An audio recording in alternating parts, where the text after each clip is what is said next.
Many young Americans had spent the best part of the decade teaching themselves to feel like exiles in their own country. The band, particularly songwriters Robbie Robertson and Richard Manuel, understood this and were sure it was a mistake. They had come here by choice, after all. They had fallen in love with the music, first as they sought it out on the radio and on records, later as they learned to play it, and wonder of wonders, define it.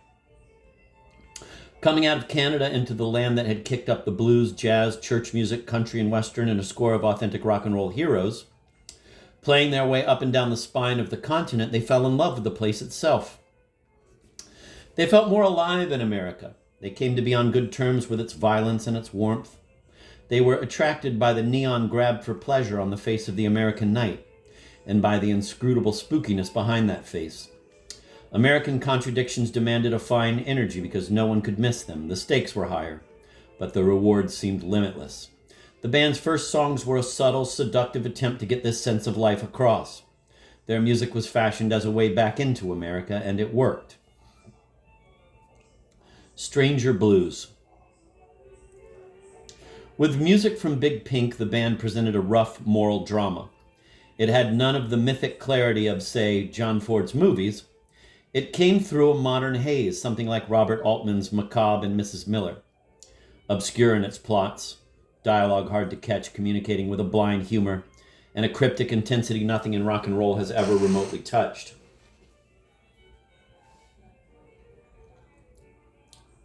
Let me reread that. With music from the Big Pink, the band presented a rough moral drama. It had none of the mythic clarity of, say, John Ford's movies. It came through a modern haze, something like Robert Altman's Macabre and Mrs. Miller.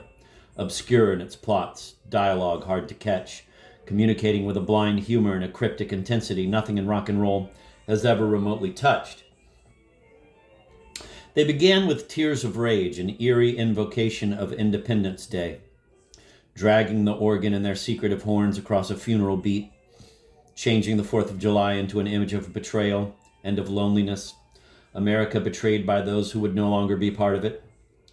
The band made a claim to an identity others no longer wanted, and the album opened up from there. In its stories, its feel for place and language, its music, and most of all in its quest, this was an American mystery. The liveliest songs, half Robertson's, half Manuel's, and all of a piece, shared an oddly familiar actor. The voice of, quote, Lonesome Susie, end of quote. Quote, Caledonia Mission, end of quote. Quote, To Kingdom Come, end of quote.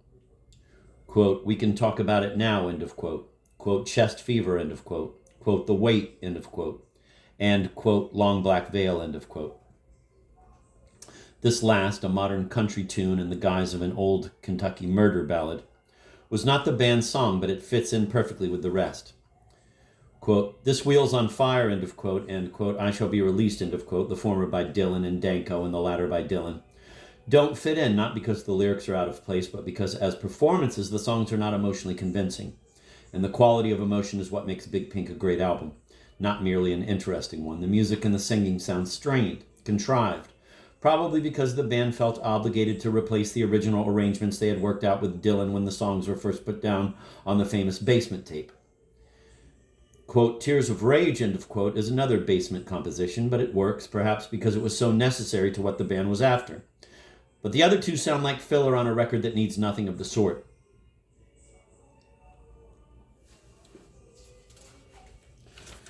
His part is taken by Levon, gutty, carnal, bewildered, always hanging onto the end of his rope. Rick Danko, quivering, melancholy, hesitant. Manuel, the band's great sentimentalist, devastated and bursting with joy by turns. Robbie, anxious, yelping, or the four of them at once. But as I hear them now, years after I thought I knew this record, the vocals, like the writing, complete a single story.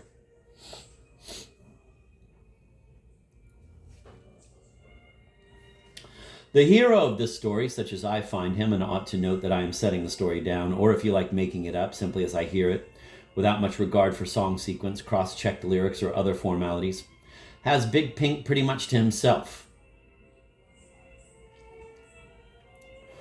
He almost disappears on the next album, The Band, returns with stage fright, loses his voice on Cahoots, and perhaps hits the end of his road with Richard Manuel's singing on a handful of the rock and roll classics that make up Moondog Matinee. To follow his trail is to leave out a good bit of what the band has done. Wonderful tunes like Get Up Jake and Strawberry Wine and their work with Bob Dylan.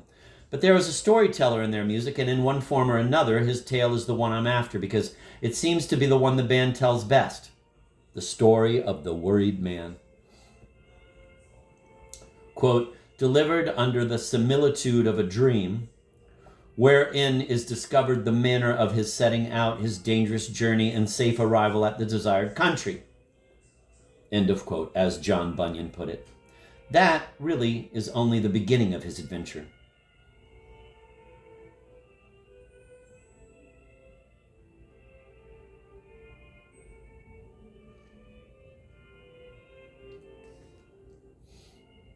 He first appears on Big Pink as a wanderer, a quester, hoping to brazen his way through a strange land and learn something. He lives by his wits, moving across the territory explored by Robert Johnson and Harmonica Frank, taking his spirit from the best of both men. To use a dark old word, the worried man would recognize these two men are his familiars. Like Johnson, he is obsessed by choices he never asked for because he sees too clearly to avoid the guilt and fear that worm out of the Bible he carries in his carpet bag. Like Harmonica Frank, he is saved by a sense of humor, and he refuses to take his fears too seriously.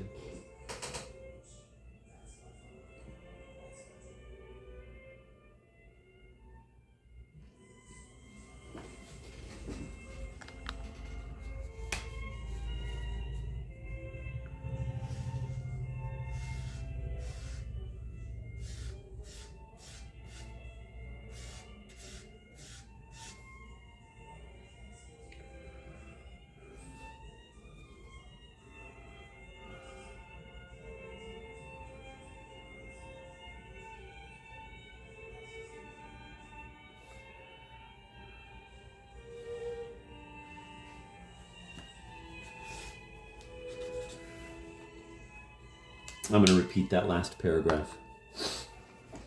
To use a dark old word, the worried man would recognize these two men are his familiars. Like Johnson, he is obsessed by choices he never asked for, because he sees too clearly to avoid the guilt and fear that worm out of the Bible he carries in his carpet bag.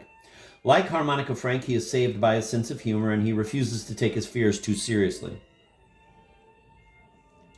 The combination gives us a resurrection shuffle, prophecy cut with jive. Quote, been sitting in here for so darn long, waiting for the end to come along, end of quote, he complains in To Kingdom Come. Judgment Day is supposed to deliver the answers he wants, but unlike some people he will meet in Big Pink, he can't hang around forever. He moves on, but before he is even out of the song, a stranger appears to suggest that it might be wiser for him to turn back. Quote, tarred and feathered, thistles and thorns, one or the other, he kindly warned, end of quote. Well, that's not much of a choice. What else can you show me? The seeker knows the stakes are high, but he can't believe the game is fixed. He keeps looking, scared to death and full of optimism, careful to watch out for himself once he's fallen into a trap. The devil might be anywhere, though thanks to the touch of Harmonica Frank in the story, the devil comes on like the headless horseman. So the quester only wants to do the right thing, given the clutch of all too human doomsters that fly through the album. He'd better, quote, time will tell you well, end of quote. He offers hopefully, quote, if you truly, truly fell, end of quote. And so he dives headlong into a gothic world of tricksters, fortune tellers, mummers, lunatics, witch doctors, cops, and lovers, struggling to find a home at the heart of that world. The music, like the character it shapes, is full of chance, uncertainty, and humor. The sound of Big Pink is one version of the quester's struggle, and of the world that makes his struggle interesting. That sound is an uncanny blend of ancient folk songs, New Orleans jazz, post-war blues, white gospel groups, the Monotones, and Motown. And these sources are only a few of the obvious, picked almost at random. Al Cooper, reviewing Big Pink in 1968, heard the Beach Boys, The Association, the Swan Silvertones, black gospel. Hank Williams, the Beatles, Bob Dylan, and the Coasters. He's right, of course. Big Pink music is as dense as it is elusive. All those people are in it, and anyone's listening will turn up dozens more. The richness of Big Pink is in the band's ability to contain endless combinations of American popular music without imitating any of them. The band don't refer to their sources any more than we refer to George Washington when we vote. But the connection is there. The band's music on Big Pink is personal, their own invention, but not merely personal. It is an unpredictable resolution of a common inheritance, something we shared in pieces. This was a new sound, but you could recognize yourself in that sound. That connection is what gives this music its natural authority and makes it so exhilarating. I'm going to reread that, of course. That sound is an uncanny blend of ancient folk songs, New Orleans jazz, post-war blues, white gospel groups, the Monotones, and Motown. And these sources are only a few of the obvious, picked almost at random. Al Cooper, reviewing Big Pink in 1968, heard the Beach Boys, the Association, the Swan Silvertones, black gospel, Hank Williams, the Beatles, Bob Dylan, and the Coasters. He's right, of course. Big Pink music is as dense as it is elusive. All those people are in it, and anyone's listening will turn up dozens more.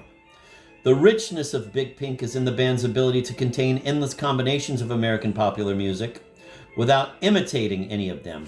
That's a really important line right there.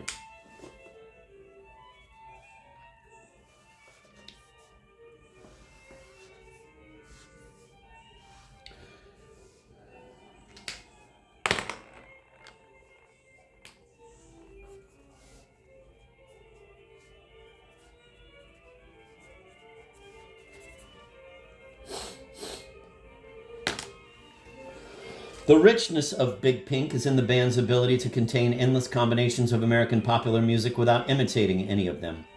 The band don't refer to their sources any more than we refer to George Washington when we vote, but the connection is there. The band's music on Big Pink is personal, their own invention, but not merely personal. It is an unpredictable resolution of a common inheritance, something we shared in pieces. This was a new sound.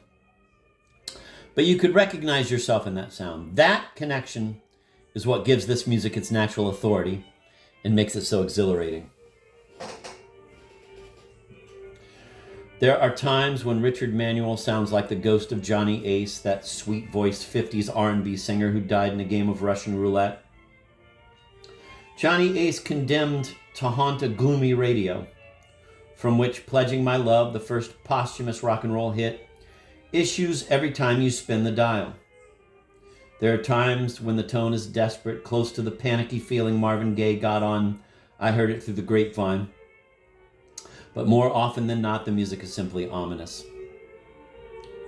This has to do, I think, with Robbie's hide-and-seek guitar, Garth Hudson's slithery organ, and the band's collective sense of timing, which is really a sense of freedom. In most blues or rock bands, each musician has to give something up in order to make a performance work. The men in the band played and sang with second sight, and they made no concessions at all. The beat is tough but open. Fast little riffs shoot out from behind vocals without warning.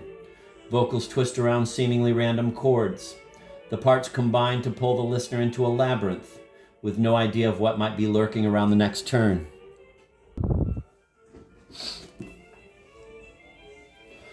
When the music is most exciting, when the guitar is fighting for space in the clatter, while voices yelp and wail as one man finishes another's line or spins it off into a new direction, the lyrics are blind baggage, and they emerge only in snatches. This is the finest rock and roll tradition. Quote, I learned the words to Little Richard's songs the best I could, and what I couldn't figure out didn't matter. End of quote, Robbie once said. But on Big Pink, such a style also seems to link up with an older tradition, the instinct of the American artist to put his story in disguise, to tell his tale from the shadows, probably because that is where he usually finds it. Those who mean to seduce do not announce their intentions through megaphones.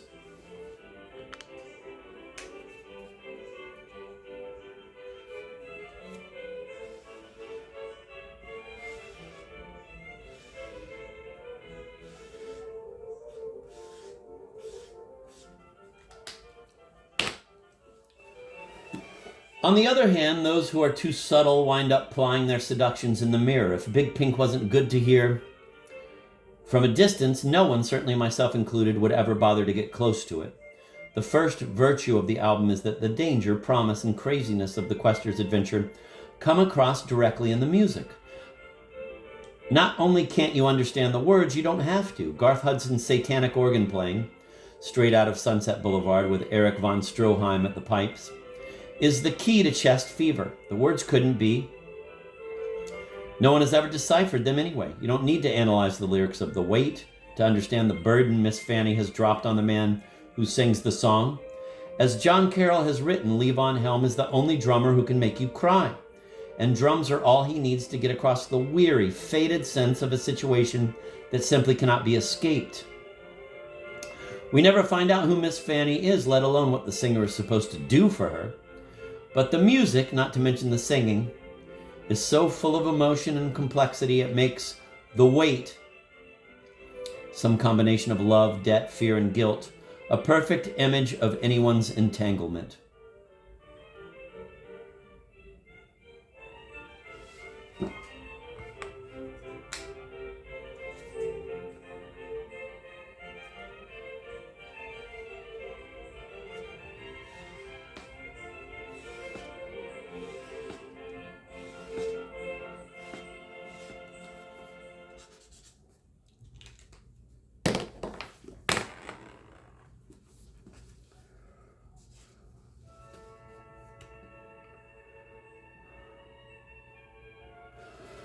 So the story is revealed and concealed in flashes, dreams, pieces of unresolved incident, rumbles of doubt exiting through a joke.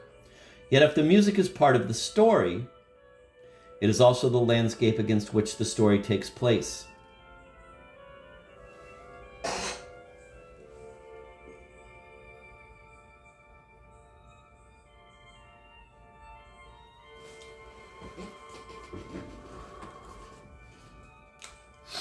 Man, he really has some moments in this book.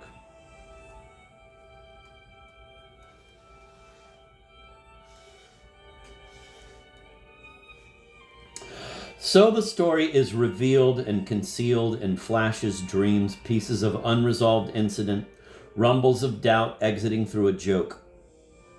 Yet if the music is part of the story, it is also the landscape against which the story takes place.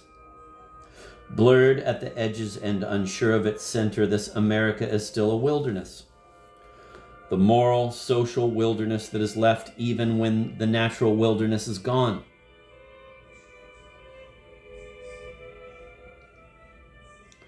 Excited and intrigued by the place for just that reason, the worried man has to get on without maps.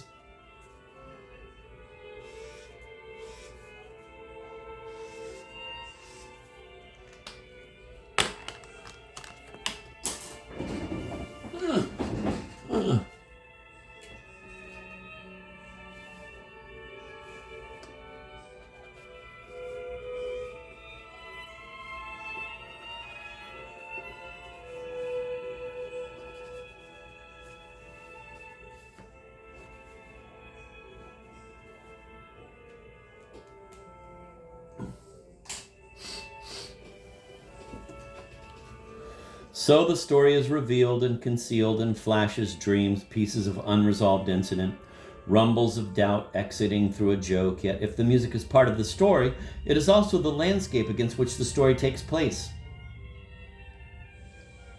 Blurred at the edges and unsure of its center, this America is still a wilderness. The moral, social wilderness that is left even when the natural wilderness is gone. Excited and intrigued by the place for just that reason, the worried man has to get on without maps. He has, however, brought along a lot of time-honored, prudent advice. Unfortunately, it's never equal to the imprudent dilemmas life persists in forcing upon him. Quote, "Be careful what you do, it all comes back on you," end of quote, he says, poking his head out of the mad confusion of To Kingdom Come, recalling perhaps a Sunday school lesson. But a few songs later, stuck in The Weight and surrounded by the suddenly comic riddles first set out in Robert Johnson's Me and the Devil Blues, this is not quite good enough. Miss Fanny has given him his job, packed him off, quote, "with her regards for everyone," end of quote. And since that phrase is as mysterious to him as it is to us, all he can do is stick out his hand and hope that whoever grabs it will eventually let go. Quote, I picked up my bag. I went looking for a place to hide. When I saw Carmen and the devil walking side by side, I said, hey, Carmen, come on, let's go downtown. She said, I gotta go, but my friend can stick around. The sound of the quester's voice tells us that his first desire is simply to be left alone by friends, enemies, neighbors, women, relatives, dogs, good and evil. But he was born with his eyes and ears wide open and he misses nothing. He can't stop asking questions, which is not to say that there aren't times when he wouldn't mind stopping. The golden calf that chases him through to kingdom come is not his idea of a good time. With nothing but the best intentions, he stumbles into everything in his way. And because he is fascinated by everything the rest of us take for granted, he finds himself caught up with his fellow men and women, and inevitably, their troubles become his own. Looking for salvation, he ends up trying to save others. The woman of Caledonia Mission, she lives hidden behind a wall, and the city has a lock on her gate. Chest fever. She drinks from the bitter cup, he declares.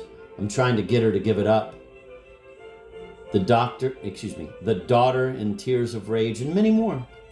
Whether he succeeds is never made clear, but what is clear is that his salvation is tied to theirs.